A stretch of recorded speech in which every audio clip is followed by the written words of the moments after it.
Haka Group B hap ke Meghalaya haka jinglekai jong ke 79 Senior Men National Football Championship Santos Trophy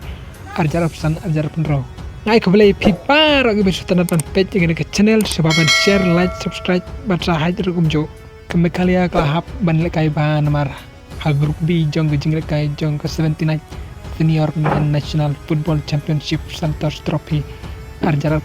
penro ke Meghalaya kala ngat lang bat kiken hun di balarat teng ngene ke 6 ladu hakana ke jingpen khalai no sip hakalai poetrik no pra haka office terkam jong ke All Indian Football Federation han New Delhi ya kene ke tournament penlong haka jela Assam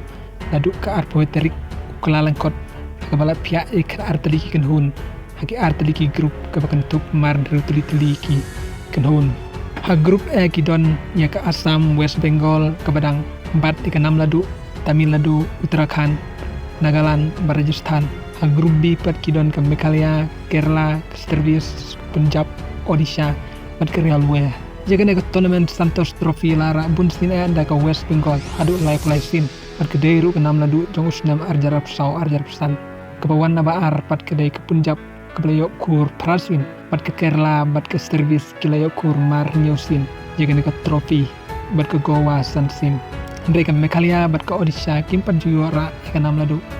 ke Meghalaya kalap poi final Dre kalap syak peremno Karnataka dalai la argol haus nem arjar arplai bat ketei ken hun kedai ke balaya lamhi da ujuk kus uba mentah bak klain perkat imli ke Assam kum gejala ke ban penlong ya kena kecing ko playo rung lupa cek ke grup E kan ke West Bengal bat Kerala ru playo rung lupa kum ke kenhun ke balara ke 6 ladu bat kenhun ke bawan ba arah usnam arjar arsa kindon south teliki kenhun na way ke grup kiban yo rung syaka knock out ya ke quarter final enten lek kai haka arlai terik urempang bat ke semi final haka santrik urempang